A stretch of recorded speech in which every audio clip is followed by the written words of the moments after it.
Tu es béni, toi qui as l'occasion d'écouter ce message inspiré de la parole de Dieu, cette parole qui est suffisante pour susciter dans ta vie la foi et te conduire dans le chemin de la vie éternelle.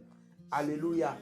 Tu écoutes ce message qui est inspiré de ce temps que nous traversons, de ces moments de fin d'année que nous traversons, avec tellement de polémiques sur des événements, sur les jours, sur les dates. Et ce message te parle des ténèbres qui ne vont pas toujours régner sur la terre. Ce message est tiré de Ésaïe, chapitre 9, verset 1, ou bien de Ésaïe 8, verset 23, selon les versions.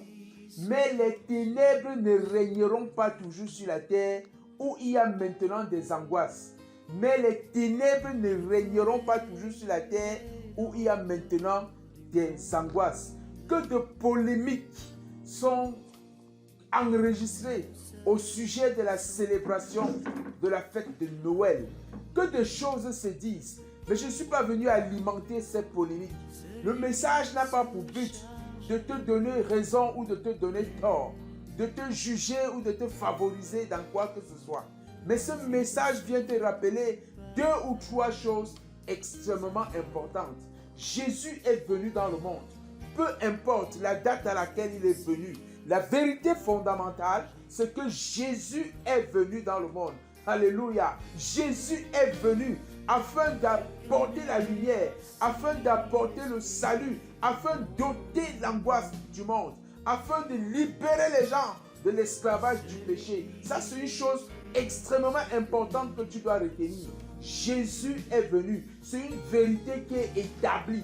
Dans le ciel, Jésus s'est offert comme celui qui pouvait résoudre le problème de l'homme avec son Créateur, comme celui qui pouvait rétablir le pont brisé par le péché, rétablir le pont que le péché a brisé, empêchant désormais à l'homme d'aller vers son Créateur.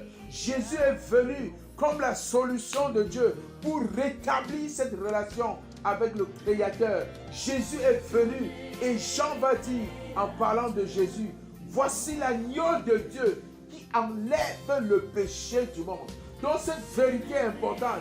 Tu dois accepter, reconnaître que Jésus est venu. Et s'il est venu, c'est pour résoudre un problème de péché entre Dieu et toi. C'est pour rétablir, c'est pour que la connexion entre toi et ton Créateur puisse être rétablie. Si tu l'acceptes comme ton sauveur et ton Seigneur personnel. Ah, que de polémiques sur la date de la naissance de Jésus. Que de polémiques sur tout ce qui est fait au nom de la venue de Jésus sur la terre. Peu m'importe que tu le fasses en décembre ou en mars.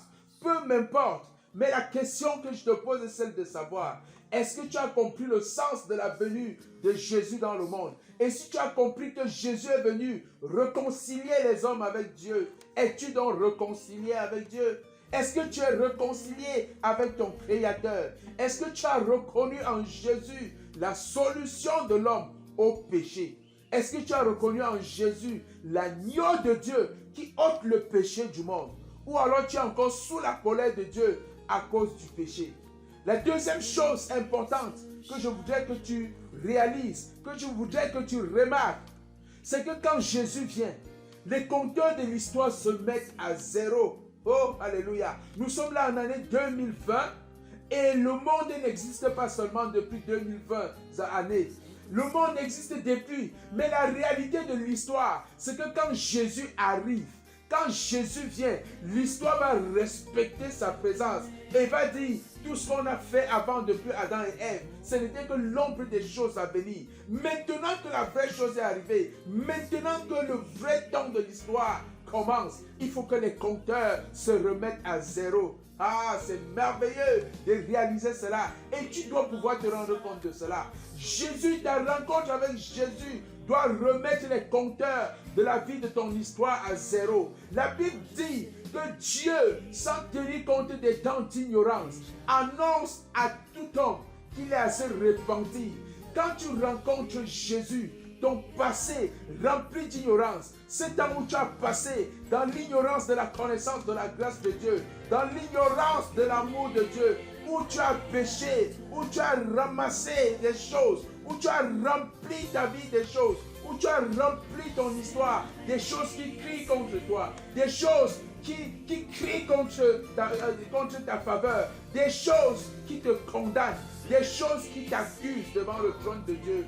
Tout ce temps d'ignorance où tu as vécu sans connaître Jésus, quand tu rencontres Jésus, quand tu acceptes Jésus comme ton sauveur et ton Seigneur personnel, les compteurs de ta vie sont remis à zéro. Les compteurs de ta vie sont remis à zéro. Et c'est une nouvelle page de l'histoire de ta vie qui commence. C'est une nouvelle page de l'histoire de ta vie qui commence. Une nouvelle page de l'histoire de ta vie où c'est la grâce et la faveur de Dieu qui parlent en ta faveur, où c'est le sang de Jésus qui parle en ta faveur. Au lieu de passer le temps à polémiquer sur les questions de Noël, doit-on célébrer ou pas? Pose-toi d'abord la question de savoir, qu'est-ce que j'ai fait de Jésus, l'agneau de Dieu qui enlève le péché du monde? Qu'est-ce que j'ai fait? Est-ce que j'ai accepté Jésus? Ou alors je suis encore dans cette partie de ma vie qui me condamne devant Dieu? Cette partie de ma vie où Jésus n'intervient pas comme mon avocat. C'est la deuxième chose que je veux que tu comprennes. Interroge-toi sur ces choses. Ne tombe pas dans le piège des discussions folles, des discussions vaines. Et s'il fallait donc célébrer la venue de Jésus, s'il fallait célébrer la naissance de Jésus, je te proposerais de te réjouir du jour où tu as accepté Jésus comme ton sauveur et ton Seigneur personnel. Parce que c'est à partir de ce moment que l'œuvre de Jésus prend tout son sens dans ta vie. Je prie que Dieu te bénisse, que tu fuis les polémiques, les débats stériles, les discussions vaines et que tu t'interroges sur les vraies questions. Comme l'histoire a reconnu Jésus, le Sauveur, et a remis les compteurs de la date à zéro à partir de Jésus. Donne à Dieu l'occasion de remettre les compteurs de ta vie à zéro en faisant de Jésus ton Sauveur et ton Seigneur personnel. Que Dieu te bénisse et que tu donnes toute la place à Jésus dans ta vie. Au nom puissant de Jésus de Nazareth. Amen.